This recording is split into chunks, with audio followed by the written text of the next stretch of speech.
Welcome back. Yeah, Yes. that's the feels for today, of course, and we are welcoming you back.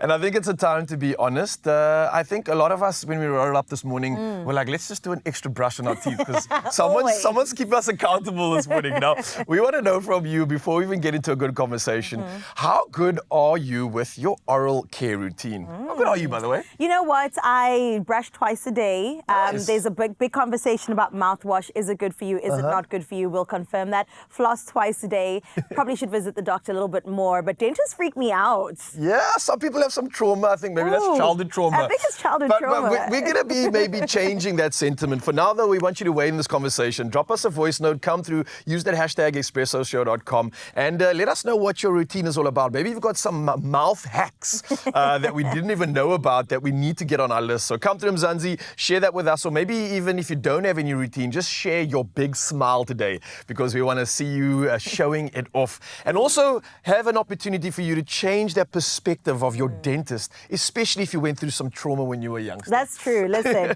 I've also been seeing so many hacks, as you've mentioned, Raul, across TikTok. Like oil pulling is something that I really want to try. Where you use coconut oil, you like swirl it around your mouth, and then it draws out all the things. But listen, we've got an expert in the building, and we'll find out from him if all of these hacks truly are something that we need to delve into. Because if we're being honest, we brush our teeth every day, but too often oral health is treated like an afterthought. Yet the mouth is where nutrition, immunity, and confidence begin. Yeah, now this Oral Health Month, we're talking about September. We are going beyond checkups to explore how oral care links to whole body well-being.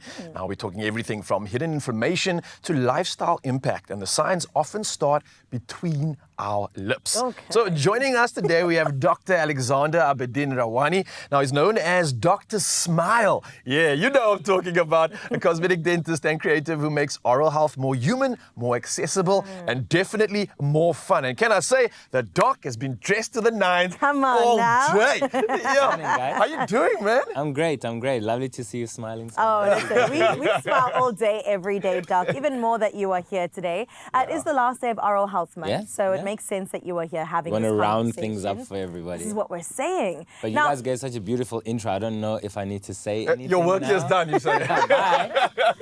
No, Doc, but I do have a question, though, especially around prevention being better than cure. Yes. I think very often we go to the dentist when we're in pain or when something's wrong. Maybe we've chipped a tooth or broken a tooth. We've got cavities. Why is this not the best approach to our oral hygiene? Great question. I mean, the easiest thing is to say that when you leave a problem, it gets more expensive, more painful, and more complex to fix. So for these three reasons, nobody likes to be in the chair longer than they need to. No one likes to have to get anesthetic or be in pain during a procedure, and nobody likes to pay more than they need to. So I think your answer is there, but holistically, you were saying very nicely that oral health and dental health and its well-being really impacts the whole body. There are so many studies coming out showing that the bacteria, the bad bacteria, and I can go into that, from our mouths, end up in our lungs, our heart valves, our blood circulatory system, and it creates inflammation. It's not anymore that the mouth is just the mouth. We know it's connected. Everything is connected. So it's not a game anymore, and it's not an afterthought, as you said.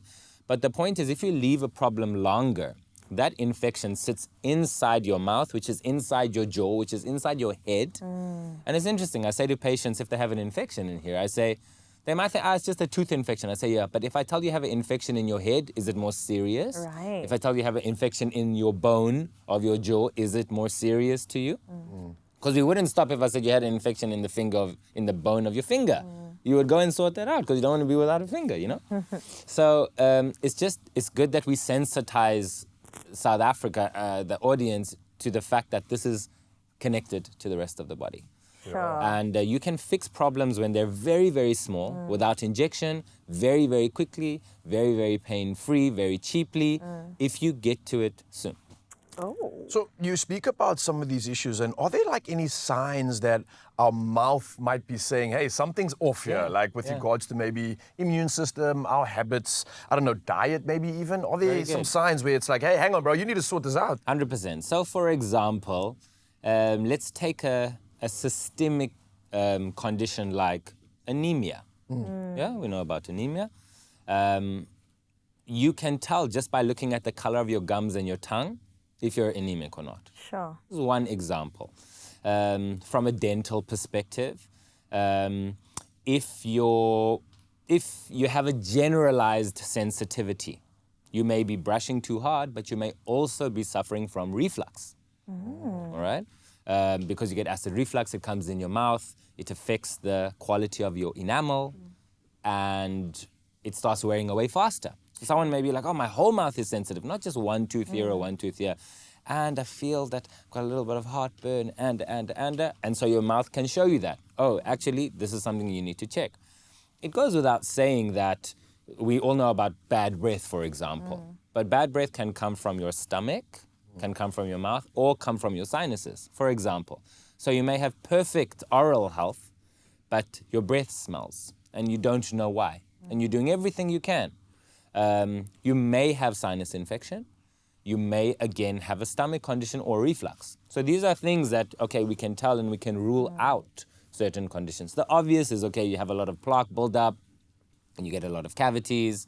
It's easy for us to see, based on your gums and your gum health, if you have something called gingivitis or periodontitis, which is infection of the gum or the bone also that holds the teeth, which they've found, and this is not conclusive, but a lot more studies are coming out now to say we have found the bad bacteria in disease of the gums and bones inside the brains of people who have suffered from, now my brain is also forgetting, now that might Dementia? be a sign. No, not dementia, Alzheimer's. Oh, wow. Oh, yeah. I was forgetting. Crazy, yeah. But Wow. we are making these links, and we're trying to get science to prove and disprove. But a lot of links are being shown that, okay, this bacteria ends up there, this one ends up here. Let's not leave it to progress because the body is one. And I love that you said that. It is holistic. It's something Yeah, that we've got to look 100%. at in its entirety. But South Africa, you know, there's such extremes that happen in this country. On the one end, people are getting veneers or jumping Yeah. on cosmetic trends. Correct. On the other Correct. hand, and people don't even have access to a dentist. Correct. So what sort of things could we do to make oral care more inclusive? It's quite an urgent matter. I'm someone who is very much in both those worlds. Interestingly enough, I see both sides very clearly. So I will be in a cosmetic clinic doing these procedures, and then I will do something called Project Smile, which is for those who truly need it, that same cosmetic procedures just for free. And then thirdly, I'm, for example, now at the University of the Western Cape. And so I teach there, but we also treat our patients from around the Western Cape. Right. Those who have no money, those who have some little money, those who have a little bit more. The great thing is that these tertiary academic institutions offer a wide array, a very high standard of dentistry. And many patients are able to come and get it for little to nothing because the government is subsidizing that. So I think what's important is that every major city will have a tertiary academic institution of some kind. So here in Western Cape, we have Tygerberg Dental Hospital, and we also have the Mitchell's Plain Dental Hospital. And those are run by the University of the Western Cape and the Western Cape government. And so should you find yourself not having funds, it doesn't mean you can't go to the dentist.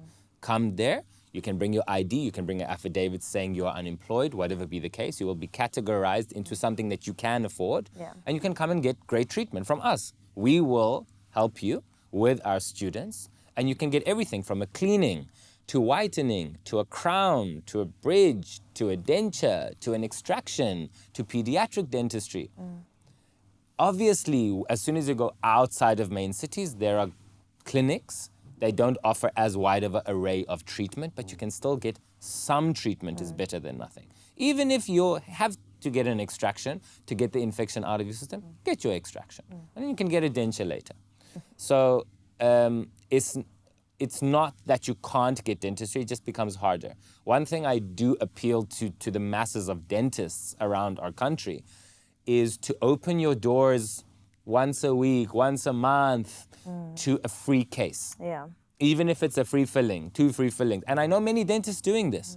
And they don't necessarily advertise it, and that's beautiful that they're just doing the work.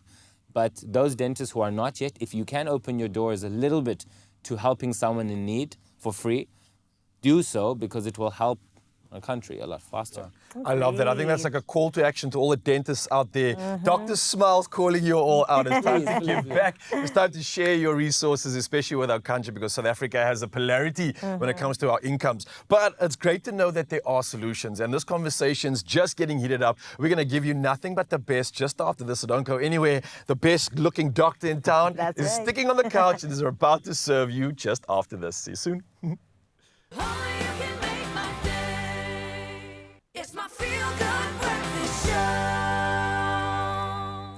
Welcome back to your Feel Good Breakfast Show. Yes, we're continuing the conversation all around oral health because no, it's not just about drills and rinses. It's also about dignity, confidence, and daily wins. Very nice. Whether it's a child missing school because of tooth pain or an adult hiding their smile, the cost really goes beyond just cavities. Yeah, now Dr. Alexander Abedin Rawani explores how South Africans can flip the script from shame to self-care and from crisis to confidence. And of course, Dr. Smile's still here to serve us. You've got any questions, come through, but we want to see those pictures of you. We want to see your smiles. We want to hear about your routines while we serve you. And hopefully, the parents out there especially, listen up. We've got some practical advice to give you. That's true. Okay, let's focus in on the parents. We'll keep our questions for a little bit later. What oral health advice could you actually give parents raising toddlers, raising kids? It gets very tough when you have to instill those habits of brushing your teeth. 100%. I don't want to brush my teeth, Mom. Kids fight you. Firstly, well done to all the parents for trying. That's not easy. A few basic habits. In children, we see holes forming most because of food buildup. All right? So for the little ones, do not ever let them go to sleep with a bottle in their mouth. Okay? There's something called nursing bottle caries, which basically means that you leave this bottle and they go to sleep with either milk or juice, and the sugars that are in that liquid, essentially the bacteria take advantage of that while the baby's asleep and just go crazy. And then they eat away all of the teeth, right? In a large scale. So no letting them go to sleep with a bottle. If you're going to have to let them go to sleep with a bottle, then it has to be water. It can't be milk or juice. If they do go to sleep after feeding, take a little cloth, wet it, and wipe their teeth and wipe their gums, at least. That's for the baby ones, right? For the ones going to school, if you let them eat their breakfast and they go straight to school, or they're eating breakfast in the car and they go straight to school and they have not rinsed out the cereal, the breakfast bar, the chips, those are all, they're known as fermentable carbohydrates. These are carbohydrates that break down into sugars. The bacteria love those sugars. And so they will then be active the whole day in your child's mouth. So ideally, if they can have their breakfast at home in a timely way, and then after about 10 minutes or so you brush and then they go to school, that's first prize. Second prize is if they're eating their breakfast and you don't have that type of time, make sure they go with a water bottle, and you must see them rinse their mouth and either swallow or spit it out, right? So that those sugars can be washed away, and some of the acids that also are from our breakfast also get buffered, so that the saliva can help them. You were speaking about mouthwash earlier. Yeah. Mouthwash is a no-no unless your dentist says, no, you have this specific problem, I'm going to give you mouthwash for 2 days only to use it like a medicine, and then please put it aside. It's not for everyday use. It actually damages our system instead of help our system. What is the best thing is our saliva is our mouthwash. So you need to figure out how to get your saliva healthy, which means more water, more balanced diet, vitamins, minerals. Then your body will look after your mouth if you are brushing and flossing correctly. So back to school, kids, we understood the water, that's important. And throughout the day, if you're eating, if you're drinking a snack, coffee, a sandwich, it doesn't matter, rinse with water after. You have to. You have to, because this doesn't just wash away foods, it buffers the acids. Our mouth likes to be in a neutral state, not acidic. If it's acidic, that's when bacteria start acting and causing the problems. That's right, cool, because you could almost like have fun with this. Your parents could maybe create a dance before you go to school, do the mouthwash dance, and make it a routine. I mean, I created a little song for kids. Oh, yeah? A little brushing song, but I don't have my guitar here. Anyone got a guitar? Whoa, we need to organize. Maybe we'll try and fly a guitar from somewhere for later. I'll come back once and I'll sing. Please, we would love to But hear. that's a little brushing song. Yeah, okay, that's cool. Very happy, and the parents go crazy with it because they hear it like every day, twice a day. But it's good for the kids. Exactly. Listen, I think there's so many questions that we might have, and this one might be a polarity from the previous, because I think there's a lot of people that are also in a situation where they are embarrassed or just afraid of how bad they've let that situation get in their mouth. Yes. And they're not willing to face it. They don't want to maybe go to a doctor because they know it's just going to be more shame and more ridicule. What advice do you have for someone like this? Because I'm sure there's a lot of people out there that also maybe can't afford it, and that's probably preventing them from even wanting to deal with the problem in the first place. Right. Yeah. So it's very unfortunate that people have that reality, and many patients do. Yeah. The dentists around the country are there to serve. This is our purpose. We're there to help, we're there to serve. And I trust that no doctor, dentist, clinician is shaming any of their patients.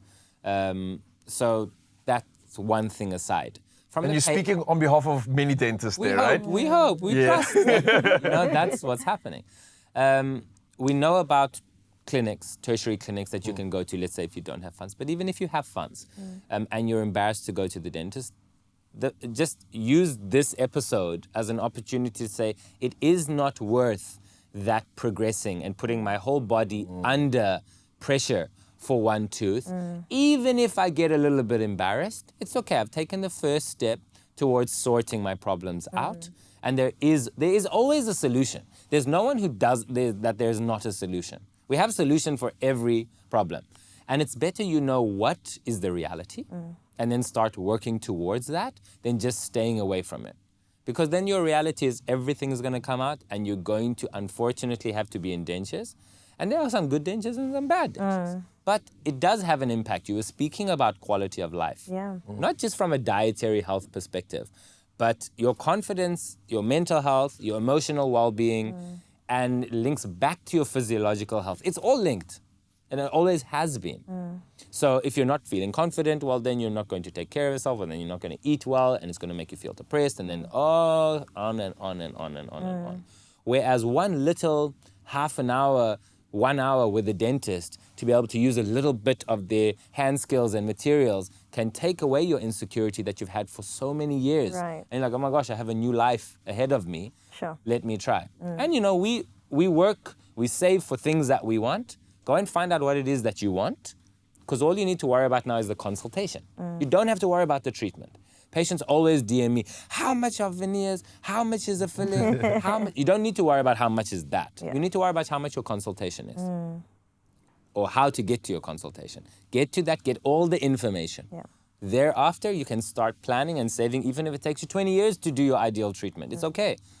But that's what you have to focus on. An informed decision. Informed, Exactly. correct. Got to start with a And plan. an informed stress. If you're going to sit and stress, at least be informed about it so that you know what you're stressing about. I like that, informed stress. I'm going to keep that one. Let's just end off with this one. What are some, or at least one, oral step that somebody right now in South Africa could take today to make a difference? Let's act Just to now. conclude the month, what can we start doing? Okay, it exactly? goes without saying that people know they should brush twice a day, but people don't floss. Majority of people don't floss. The biggest and most difficult fillings to do or teeth to repair are the holes that are in between the teeth. Remember, 25% of the surfaces of your teeth are in between. The rest of them are available to your toothbrush. So if you're not flossing, you get holes in between. It's hard for us to access. They get close to the nerve very quickly. And when you repair them, that can often lead to further problems. So floss. Flossing is a very gentle cleaning in between the teeth. You don't want to stab the gum. You want to loosen the bacteria in between the teeth. And you should first floss, then brush. Floss at night before you sleep. Don't go to sleep without flossing. Don't. Sure. That's a good note to end on. Yeah, Please. absolute sage Last, advice last, coming last. from the doc, and I can't thank you enough for being out on the couch, just serving the absolute pleasure. people, Yes. much like you are representing the many doctors that are holding their arms open and saying, come through, because we want to serve you. And I think oral health is more than clean teeth. It's daily confidence, like we just heard, systematic health, and self-respect. Now, the good doc's not going anywhere. He's going to be diving into the kitchen, I believe, next. We were talking about how breath can be affected from the inside out. So maybe this might be what ticks that box and gets you breathing with absolute clarity and freshness. But don't go anywhere, Mzansi. We're going to be serving you, and a great conversation coming through next. Dr. Darren Green is in the house, I believe. So let's find out what's happening, and you don't go anywhere.